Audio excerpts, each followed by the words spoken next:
Well, it's not such a good day. Got this Audi Q5, was in here last week, and I diagnosed it as having misfires on several cylinders. Plugs were super fouled. I threw a set of used spark plugs in it because nobody had spark plugs in stock for this thing in town. So I drove it outside, and it ran when I drove it outside, but now when I tried to drive it, check engine light is on. Put it in drive. It says service due. Well, it's just an oil change, but it won't move. Then I'll get a message: transmission malfunction, limited driving functionality. No shit. No drive, no reverse. Parking brake is not on.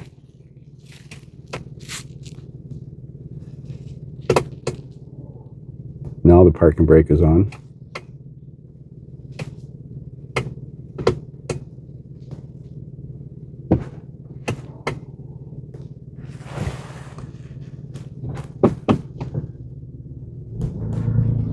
All right, well, I'm going to have to scan it and see what codes we have here.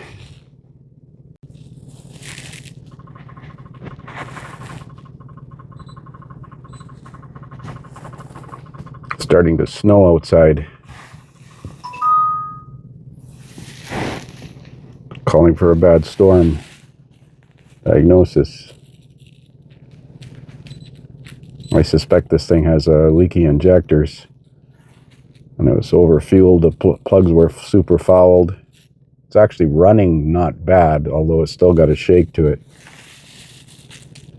Let's do a smart scan and see what's going on here.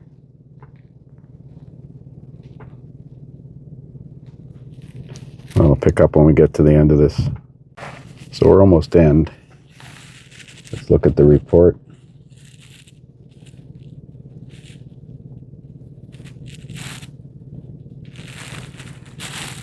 Got one code in the ECM.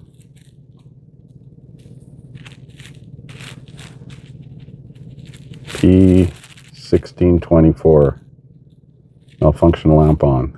Okay, so the transmission controller has requested the malfunction lamp. Transmission electronics. P0716. Input turbine speed sensor A circuit range performance. Well, that might do it. It doesn't know but you would think it would go into limp mode or something and move in first gear or something. Gear recognition signal. Transmission control module code. Parking brake control. So let's investigate this P0716-00. Well, transmission input speed signal is blank. Nothing, no data. Vehicle speed is blank too. I wonder if it has to be moving for that. I'm going to try and clear the code. Maybe it'll let me clear it while it's running.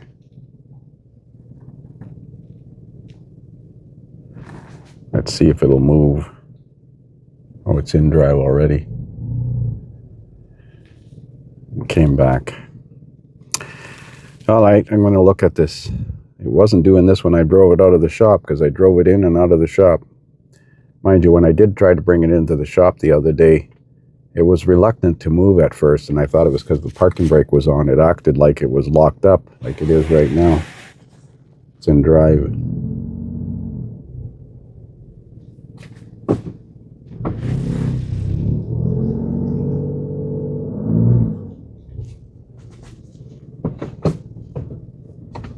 Oh my God, it's moving. We get it in the shop without hitting another vehicle. That's exactly what it did the other day, but I don't recall having that input shaft speed sensor code. But now, mind you, I scanned it with VCDS. Now I got to put it in park. Open the garage door here.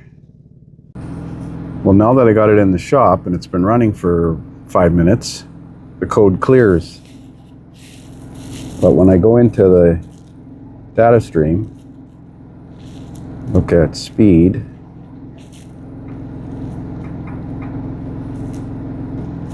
transmission input speed, vehicle speed, speed from transmission, transmission output shaft speed. I'm not going to have wheel speed because they're not moving. Oops. Oh, well, I'll select them all. This transmission input speed PID doesn't populate, but the transmission output speed PID doesn't populate either. Automatic transmission speed is 0 in park. This automatic transmission speed is 859, but if I put it into drive,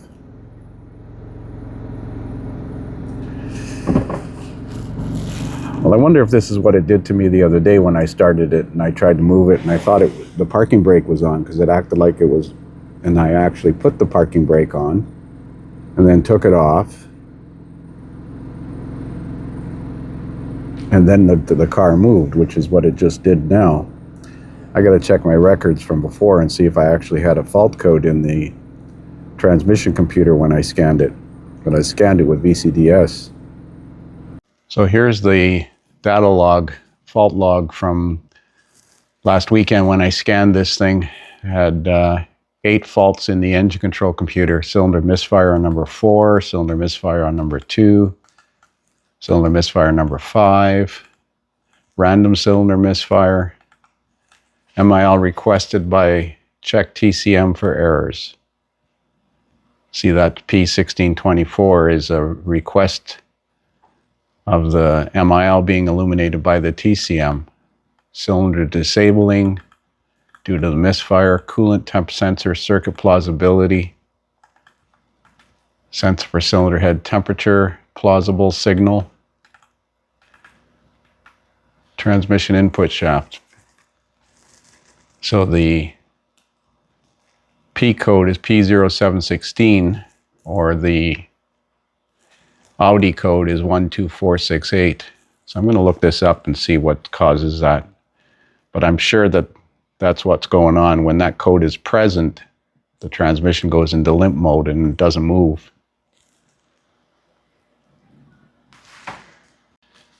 So here is the available information for a P0716 input turbine speed sensor A circuit range performance.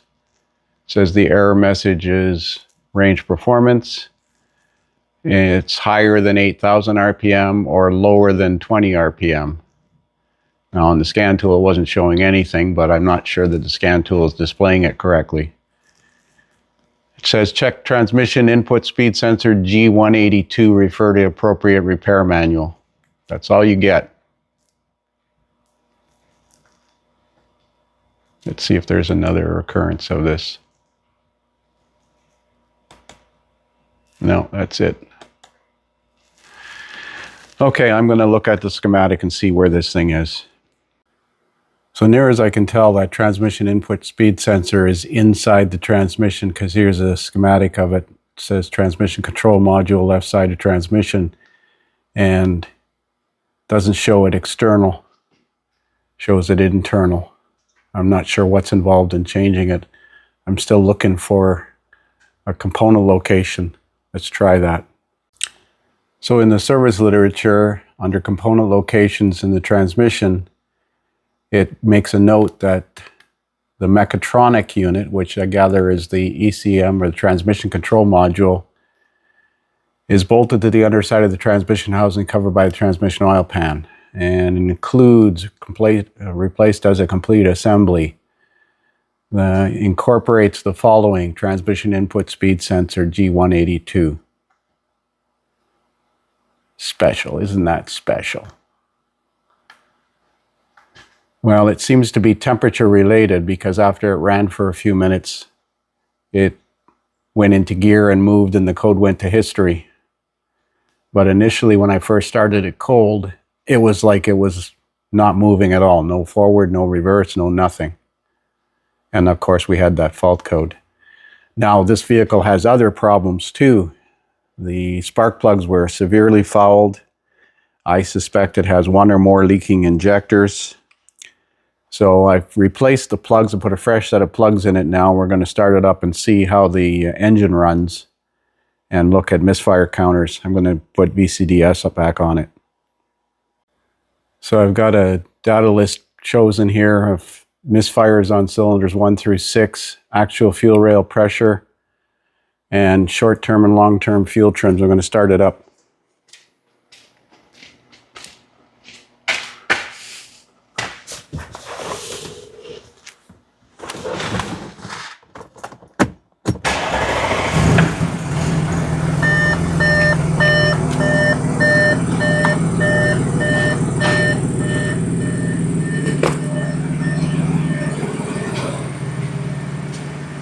Stumbled a bit on initial start, but it doesn't seem to be misfiring now.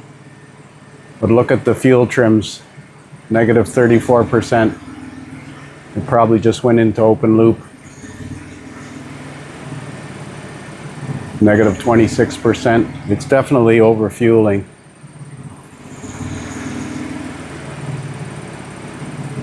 Let's get rid of the long term because I can only choose 12 data parameters here. Let's look at loop status if it shows it.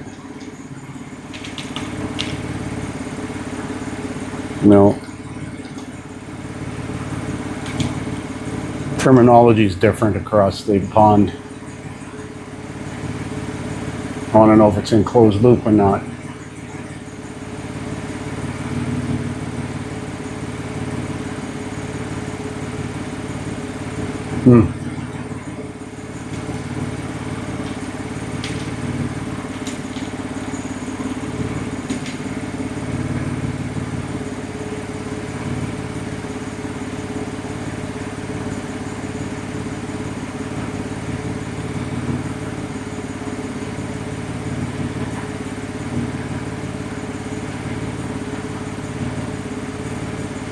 Sometimes it's easier to look at this stuff in OBD2 land because it's generic. But it's not misfiring now, but it's definitely running richer than it should be. We're down to about 11 to 15% fuel trim. Let's try, see what the long term is doing.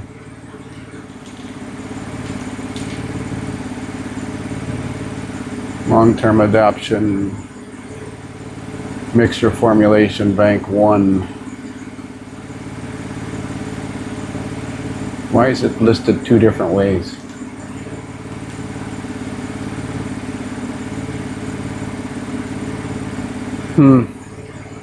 Interesting. I'm going to look at some trans data now in here. So one of the ways to tell if it's got a high pressure fuel leak is to graph the actual fuel rail pressure, which is now sitting at 29,000, 30,000 hectopascals. And I'm graphing it here, and I'm going to shut it off, but I'm going to turn the ignition back on before I lose data. And now that it's warm, it should go through a hot soak, and that fuel pressure needs to go up. So I'm going to shut it off.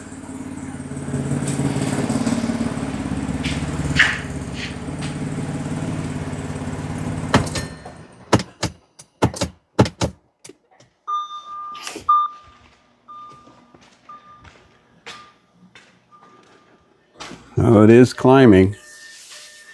And the reason for it to climb is because it's going through a hot soak. The fuel is heated by the rising temperature from the engine. But it's a relative thing. It's gone from 30,000 to 36,900, 37,000. Let's let it sit for a few minutes and then restart it and see if we have any misfires on any specific cylinders. These will be evident here. Going to let it sit for a few minutes. So it's risen significantly. It's up to 61,000 hectopascals, 62. So I'm going to start it now. It's been shut off for about 3 or 4 minutes and see if we count any misfires.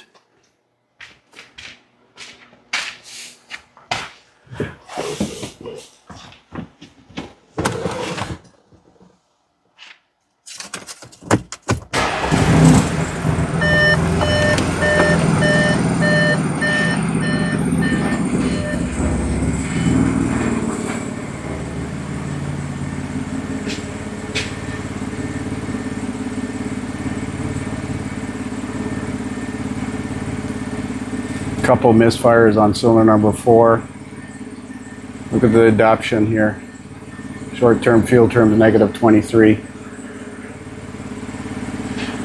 So based on the look of the plugs that were fuel fouled like crazy, I'd say we got a couple of injectors that are leaking. But this thing's got transmission issues too. I'm sure it'll move now that it's warm. So I'm loading the transmission computer, and I had cleared the codes with the Think tool. Run, go back. Let's look at speed signals. Transmission input speed, transmission output speed.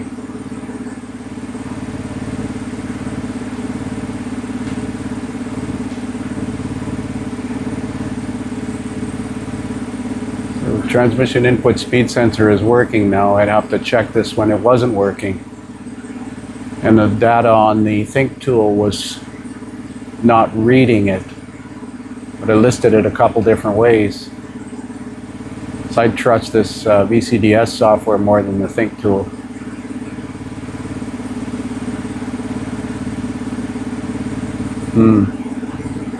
I'll look around.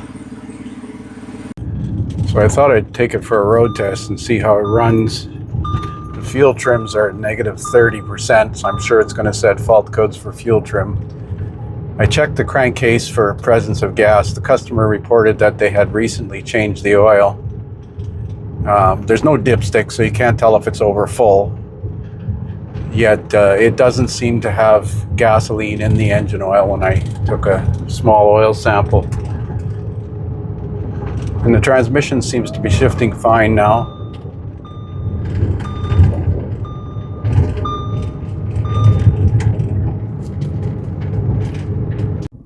So the fuel trims seem to have settled down a bit. Negative 14, negative 11. Let's try revving it up. See, at the fast idle, it's negative 30. Let's stop this log. Done, close. Done, go back. Let's see if we got any fault codes. Check engine light's not on. No codes. Well, I'm more worried about the transmission issue,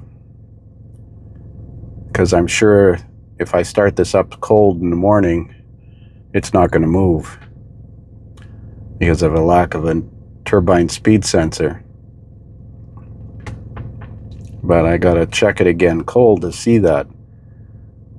Regardless, it has overfueling issues, but it's running, although not very smooth. It hasn't got any misfires.